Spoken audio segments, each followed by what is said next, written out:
Hola, espero que se encuentren muy bien. En esta ocasión vamos a hablar sobre metodología de la investigación, específicamente en muestras, hipótesis y estadísticas. Está impartido por López Santiago Reinaldo y yo su servidor, Legor Guru Medrano Ángel Giovanni. Bueno, yo les voy a hablar sobre población y muestra, con qué se parecen y en qué son diferentes. Primero que nada, la población también se conoce como universo.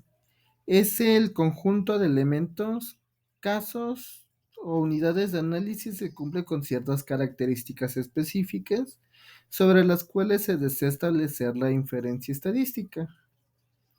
Para eso tenemos que tener una delimitación clara específica de la población en términos de contenido, localización y tiempo. Es muy importante para poder garantizar la validez de los resultados. Después les voy a explicar qué es muestra. Es un subconjunto representativo, pedazo, parte de la población del universo que habíamos mencionado anteriormente. Se selecciona mediante procedimientos técnicos y estadísticamente fundamentados, que pues esto tiene un propósito muy útil, que es recopilar datos de forma eficiente. Y normalmente esto es porque resulta inviable tener, recopilar o juntar información de una población o de un universo completo y sirve solamente para realizar inferencias sobre de forma parcial. Bueno, ahora yo les voy a explicar dos ejemplos sobre la población. El ejemplo uno nos dice que incluye a todas las empresas o casos completos, mientras que la muestra incluye solo algunos casos seleccionados de esa población para analizar y generalizar los resultados. Mi ejemplo 2 dice que la población se define en un marco de tiempo y características específicas, como empresas con ciertas ventas en el 2014, mientras que la muestra debe reflejar esas condiciones para que los resultados sean válidos y representativos. Dos ejemplos de lo que es población. Ejemplo uno, la A población ver, a ver, a ver, a ver, a ver, incluye. ¿cómo? Ahora hablaremos sobre el tipo de muestra no probabilística, que es una asignación de probabilidades conocidas o iguales a cada elemento de la población. En su lugar, la selección depende de juicio de investigador o de criterios específicos, lo que puede limitar la generalización de los resultados. Existen cuatro tipos de muestra en la no probabilística. La número uno dice muestra por conveniencia. Se seleccionan los casos que son de fácil acceso y disposición, sin considerar si los representa o no la población en general. Número 2. La muestra de intensidad o por criterio. La selección se realiza en función de las características predeterminadas, considerando únicamente los casos que cumplen con ciertos requisitos específicos definidos por el investigador. Número 3. Muestra por cuotas. Se establece una proporción específica de los elementos con determinadas características y se seleccionan casos hasta completar las cuotas sin aplicar procedimientos aleatorios. Número 4. Es el muestreo en bola de nieve, que dice que inicia con un pequeño grupo de casos y mediante referencias y recomendaciones se amplía la muestra de forma sucesiva. En este momento les voy a explicar lo que son las hipótesis teóricas. Son básicamente proposiciones que establecen una relación probable o esperada entre variables. Normalmente son fundamentadas, son teorías previstas. Y estas hipótesis generalmente sirven para guiar investigaciones y verificar si las teorías existentes pueden explicar de forma adecuada ciertos fenómenos. Estas se permiten así comprobar o refutar las relaciones propuestas en un marco teórico de cualquier tipo de investigación. Después de haber conocido lo que es una hipótesis teórica, lo vamos a definir ahora por cuatro tipos. La primera es la descriptiva, que tiende el valor de una o más variables en un contexto específico o en relación con otras variables. 2. La hipótesis de comparativa o comparación. Establece diferencias o similitudes entre grupos, incluyendo aquellas que buscan explicar las causas de estas diferencias, en cuyo caso se consideran explicativas. En la hipótesis correlacional, básicamente especifican la existencia de una relación o asociación entre dos o más variables, sin implicar necesariamente causalidad. La hipótesis explicativa o causal, proponen una relación de causa o efecto entre las variables, intentando demostrar que cambian en una variable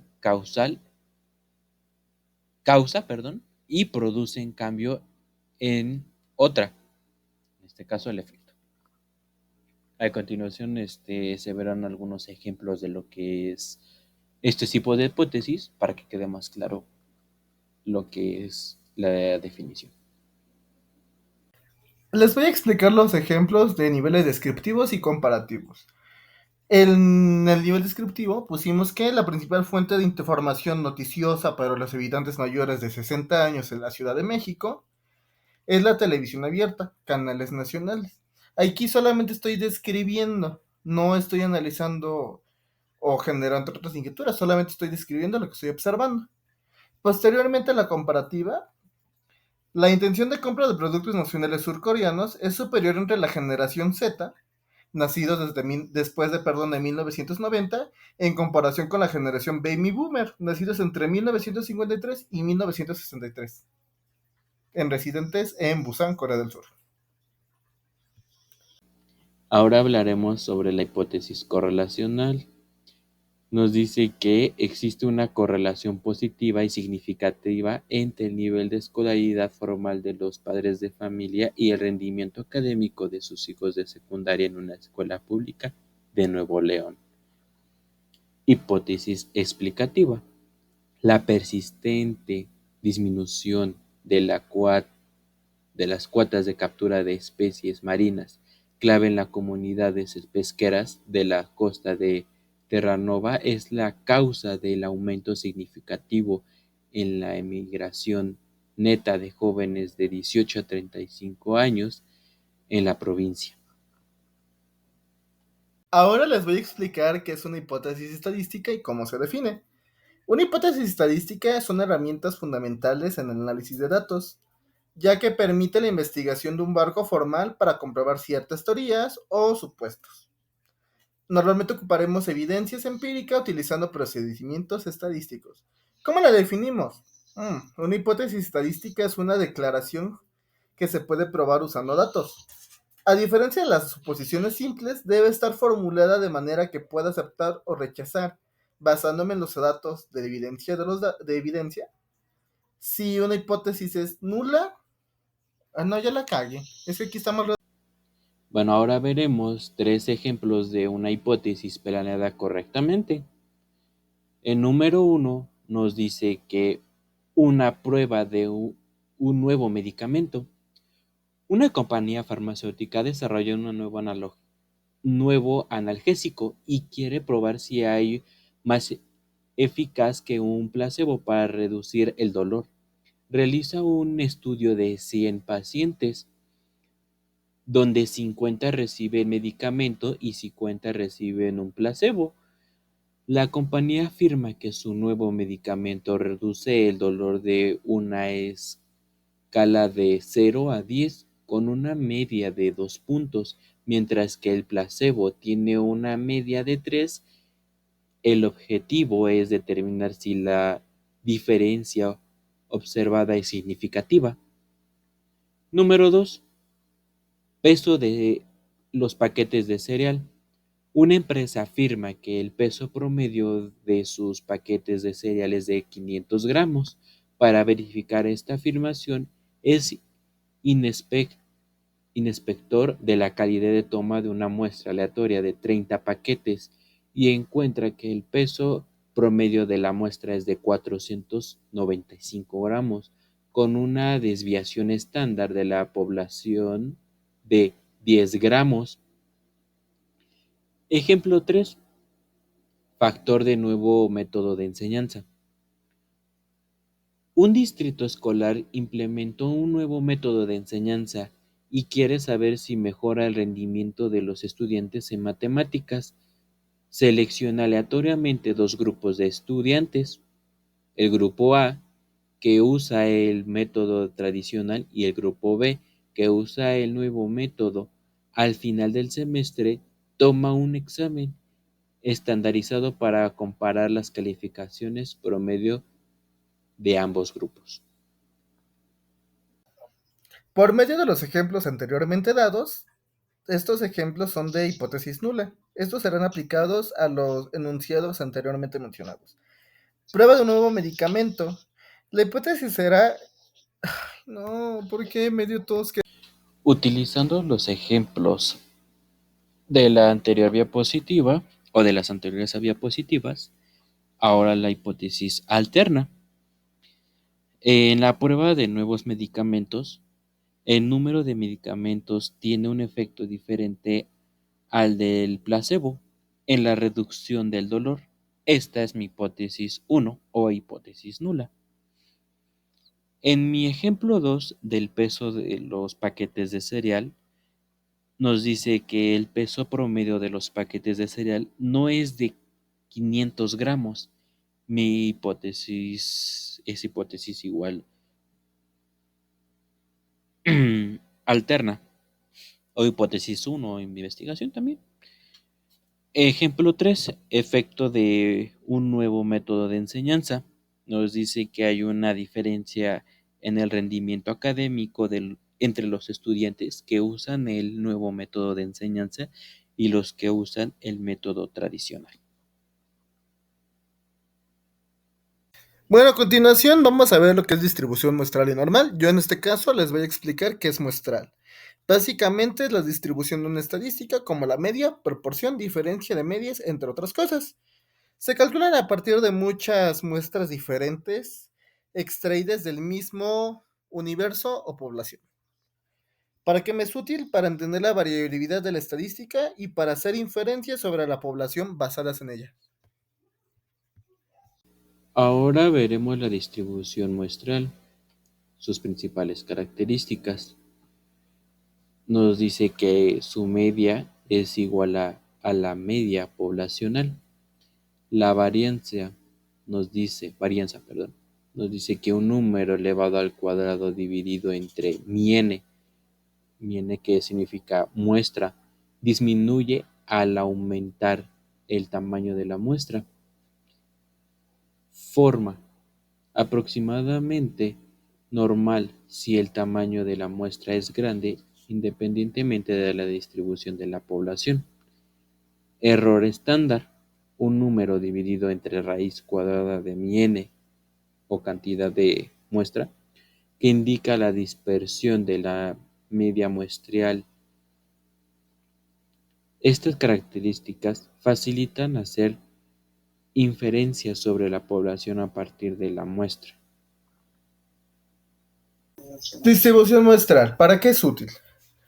Básicamente es útil para realizar inferencias estadísticas. Esto va a permitir estimar parámetros poblacionales, realizar pruebas de hipótesis y construir intervalos de confianza con base en las propiedades de la muestra misma.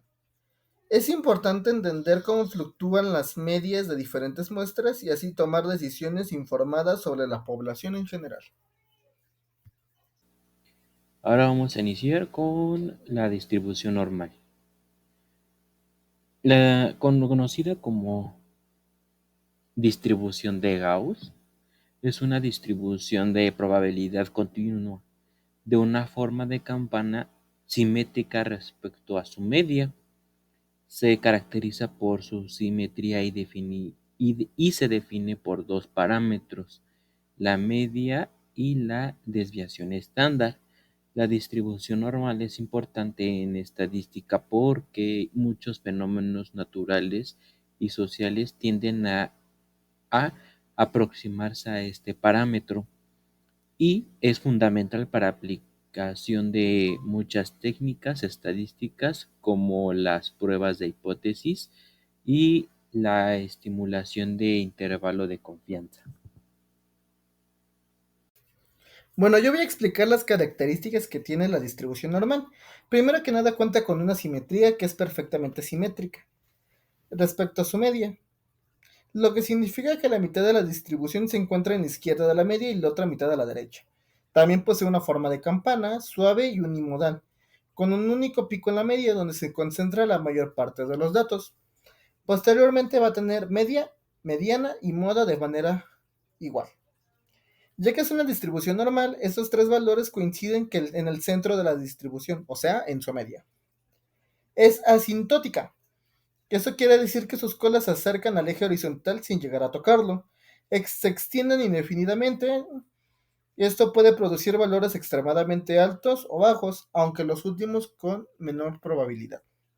Posteriormente también tendrá una dispersión estándar. La dispersión de estos datos alrededor de la media está determinada por su desviación estándar. Luego tiene función de densidad. Esta es una forma matemática que donde la distribución está dada por la función de la densidad de la probabilidad, que depende de la media y su desviación estándar correspondientemente. Distribución normal. ¿Para qué es útil? Es útil para modelar variables continuas, realizar referencias estadísticas, calcular probabilidad y teorizar sobre fenómenos naturales, sociales, económicos, que tienden a distribuirse de manera simétrica alrededor de la media.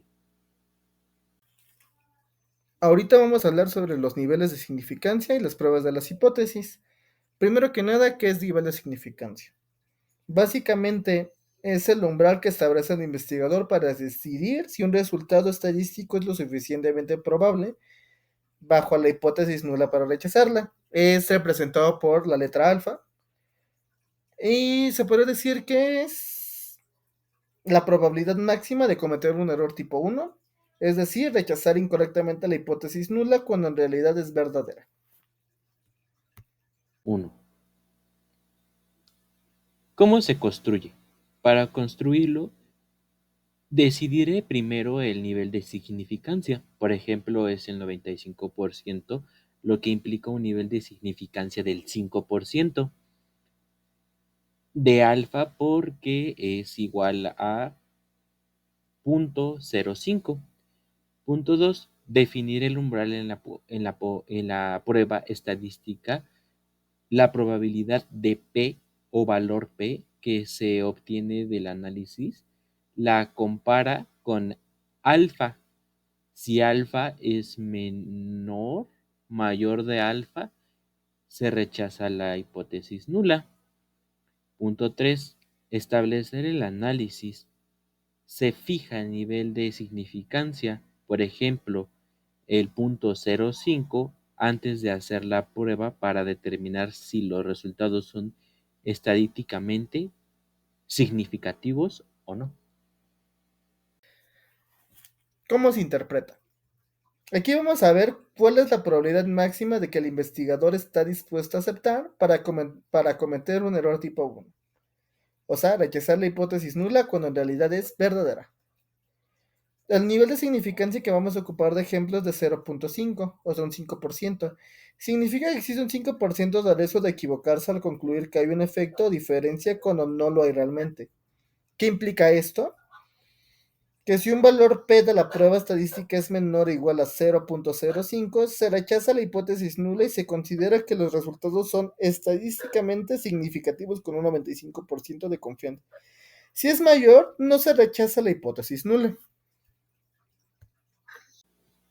Ahora vamos con el siguiente punto que es la prueba de hipótesis, que hoy ahora sí como vamos a iniciar es que es la prueba de hipótesis.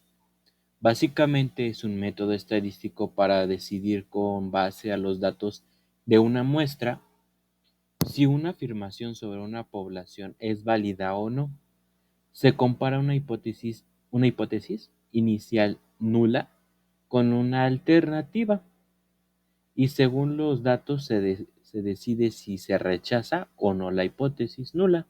Esto ayuda a tomar decisiones con un control del error y a generalizar los resultados de toda la población. Vamos a ver cómo se construye la prueba de hipótesis. Los pasos básicos para construir una prueba de hipótesis son: uno, formular una hipótesis nula, o sea, un H0. Y después la alternativa, la H1. Vamos a elegir el nivel de significancia alfa. Posteriormente seleccionaremos datos estadísticos de prueba según el tipo de datos, o sea, la prueba necesaria. Y calcularemos la estadística de prueba con la muestra obviamente ya delimitada por nosotros y que sea más útil en nuestro contexto de investigación.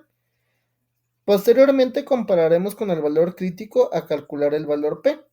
Y por último, determinaremos una decisión sobre la hipótesis nula, o sea, la H0. ¿Por qué es importante esto? Esto nos permite validar estadísticamente si los resultados obtenidos son útiles para generalizarse a cierto tipo de población, obviamente a la que se ha enfocado nuestra investigación, o de lo contrario, no lo son. Hablaremos ahora sobre cómo se interpreta la prueba de hipótesis. Básicamente se interpreta evaluando si los resultados obtenidos en la muestra son suficientes para rechazar la hipótesis nula. Esto hace comparando el valor de P con el nivel de significancia. Si el valor P es menor o igual que el nivel, se rechaza la hipótesis nula y y se acepta la hipótesis alternativa, indicando un resultado estadísticamente significativo. Si es mayor, no se rechaza hipótesis nula, lo que significa que no hay suficiente evidencia para afirmar un efecto o diferencia real. Entonces, esto nos dice que básicamente es importante la muestra sea representativa y adecuada para que esta interpretación sea válida y se minimice el error de las conclusiones. A continuación, hablaremos sobre la relación que existe entre distribución y nivel de significancia. Esta relación que existe entre distribución y el nivel de significancia define el umbral para poder rechazar una hipótesis nula. Este umbral permite también, y es dependiente de la distribución de la estadística de la prueba, como la normal, una TED Student, entre otras maneras. O sea, cómo lo quieres evaluar tú, dependiendo de lo que estás investigando. Según la distribución se determinan los valores críticos que marcan las zonas de rechazo, vinculándolo así directamente el nivel de significancia con la forma de la distribución utilizada en la prueba. Ahora vamos a hablar de un tema que es muy importante saber en un planteamiento de una investigación, ya que de aquí sale si va a salir correcta nuestra investigación o no. Y es importante conocerla, que es el error tipo 1 y el error tipo 2, o también conocidos como alfa y beta, errores de alfa y beta. Ahora vamos a iniciar con alfa. El error de alfa es la probabilidad de rechazar una hipótesis nula verdadera, es decir, que cometer un falso positivo normalmente se fija en 5%, que es el riesgo aceptado de error al afirmar que hay un efecto cuando realmente no lo hay. Un ejemplo para que quede más claro sería que un medicamento es efectivo cuando en realidad no lo es decir, que rechaza la hipótesis nula cuando debería ser aceptada, cometiendo el error de tipo 1. El error beta es la probabilidad de no detectar un efecto real en una prueba de hipótesis. Básicamente, pues, que tú aceptes la hipótesis nula cuando en realidad es falsa. O sea, básicamente llegamos a un falso negativo. Y la potencia de la prueba es uno menos beta, que indica la capacidad de detectar correctamente este efecto, perdón. Para ello, vamos a ejemplificarlo. Un medicamento efectivo no se reconoce y se concluye que no funciona, aunque en realidad sí tiene algún efecto para lo que fue diseñado. Es un tipo de error menos común que el error alfa. Tomando en cuenta lo que dijo mi compañero Giovanni acerca del error alfa y lo que yo dije acerca del error beta, vamos a hablar sobre el nivel de confianza. ¿Qué es esto? Pues básicamente es un porcentaje que indica cuán seguro estás de que un intervalo de resultado contiene el valor real de una población. Y vamos a poner un ejemplo muy sencillo. Si tenemos un 95% de confianza, significa que hay un 95% de probabilidad de que el intervalo incluya el valor verdadero. Es decir, de que eso que yo digo realmente tiene valor, tiene validez y que realmente pueda pasar eso. Solamente teniendo un margen de error del 5%. A continuación, mi compañero les va a explicar el potencial de prueba. Por último, el potencial de prueba. Se refiere a la capacidad de la probabilidad de que una prueba estadística detecte un efecto diferencial real cuando realmente existe, evitando así errores de tipo 2 o de beta. Es decir, indica cuál efectiva es la prueba para identificar verdaderamente los resultados positivos. Bueno, eso ha sido todo por el día de hoy. Espero que les sea de mucha ayuda a todos ustedes. Si quieren ver más contenido relacionado a temas de bioestadística, embriología o alguna otra referente hacia el área de neurociencias, por favor síganos en nuestro canal, que es el mismo donde se subiera esta presentación. El link está en la primera diapositiva. Muchas gracias.